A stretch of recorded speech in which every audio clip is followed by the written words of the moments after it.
Welcome everyone to this new video. Today, we are going to explore together a fascinating subject that has intrigued scientists and historians for decades: the disturbing correspondences between certain verses of the Qur'an and modern scientific discoveries.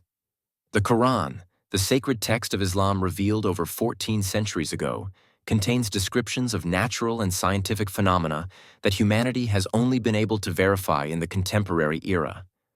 How can these similarities be explained? A simple coincidence or a sign of divine origin? I invite you to examine these convergences together with an objective eye: the cosmos and its mysteries. Let's start with the origin of the universe. The Big Bang Theory, accepted by the scientific community since the 1960s, states that the entire universe was once concentrated in a single point of infinite density and temperature before expanding. In the Qur'an, we read, "The heavens and the earth were joined together as one unit, then we separated them." This astonishing description seems to echo the modern theory of the formation of the universe. Even more fascinating is the continuous expansion of the universe. It was not until 1929 that the astronomer Edwin Hubble demonstrated that the galaxies are moving away from each other, thus proving that the universe is constantly expanding. The Qur'an says, "The heavens, we have built them with our power, and we are constantly extending them into immensity." Such precision, in a text written long before the invention of the telescope, deserves reflection. What about the end of the universe? Before the 20th century, many scientists considered matter to be eternal. The second law of thermodynamics has since established that all matter degrades over time.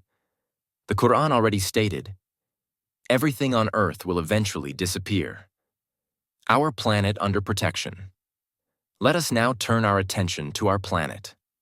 Modern science has discovered that the Earth's atmosphere acts as a protective shield against harmful cosmic rays and meteorites.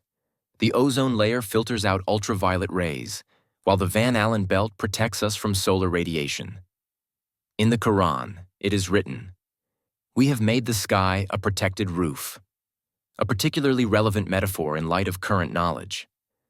Mountains also play a crucial role in the stability of our planet. Modern geology has shown that they have deep roots beneath the Earth's surface, acting as stabilizing pegs for the Earth's crust. The Qur'an says, "Have we not made the earth a bed and placed mountains as pegs?" And, "He has set firm mountains in the earth so that it would not shake." This understanding of the stabilizing role of mountains was not scientifically validated until the 1960s. Water and life. "We have made of water every living thing." This Quranic verse resonates particularly with our modern knowledge. Biologists today confirm that water is essential to all known forms of life. The human body is composed of approximately 70% water, a scientific fact that was certainly not obvious to the inhabitants of the deserts of Arabia 14 centuries ago. An intriguing oceanographic phenomenon is also mentioned in the Qur'an: the barrier between two different bodies of water. "It is He who gives free course to the two seas, one fresh and sweet, the other salty and bitter, and He assigns between the two an intermediate zone and an impassable barrier." Oceanographers have observed that water masses of different salinity can coexist without immediately mixing, forming what are known as haloclines. The celestial origin of iron. Iron, a fundamental element of our civilization, deserves special attention. We have brought down iron, which has a fearsome power as well as uses for people.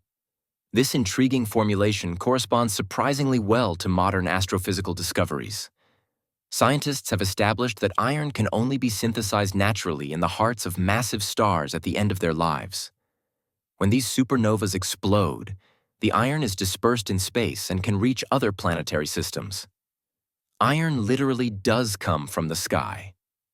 The living world. The Qur'an also contains remarkable information about the animal world and biology. One passage refers to ants communicating with each other. Myrmecologists have indeed discovered that ants use a complex system of chemical, sound, and tactile communication to organize themselves into a society.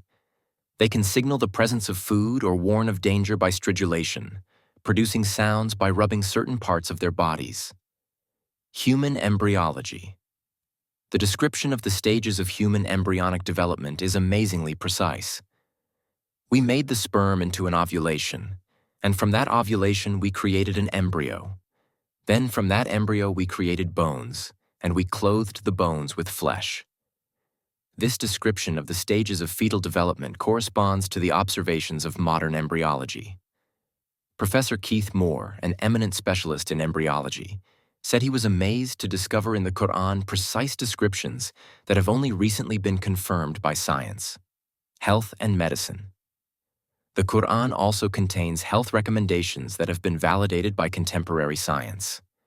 It recommends breastfeeding for 2 years for optimal child development, a period of time that is also recommended today by the World Health Organization. In the story of Mary giving birth to Jesus, it is mentioned that she was advised to eat fresh dates during the delivery. Modern medical research has shown that dates, rich in fructose, are indeed beneficial for women in labor, reducing the risk of hemorrhage in particular. Historical events. The Quran also contains descriptions of historical events verified by modern archaeology. For example, it mentions a person named Haman, presented as being responsible for construction during the reign of Pharaoh.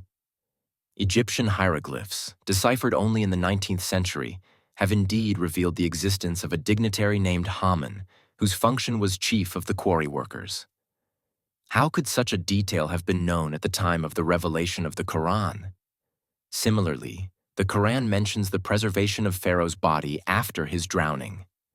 The mummy of Merneptah, identified by some researchers as the pharaoh contemporary of Moses, does indeed show signs consistent with death by drowning followed by rapid mummification.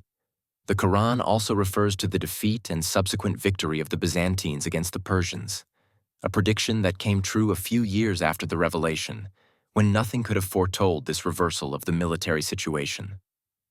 Conclusion. How can we explain these disturbing correspondences between a 14th-century-old text and sometimes very recent scientific discoveries? The Quran, a text revealed to an illiterate man in a mainly desert society, contains precise information on astronomy, geology, embryology, and many other scientific fields. These fascinating convergences merit reflection. They suggest that the Quranic text could contain wisdom that goes beyond the knowledge of the time. I invite you to pursue your own research on this captivating subject. If you enjoyed this video, please subscribe and share your thoughts in the comments. In the next video, we will explore other fascinating aspects of these correspondences between modern science and ancient texts. Thank you for watching, and see you soon for more discoveries.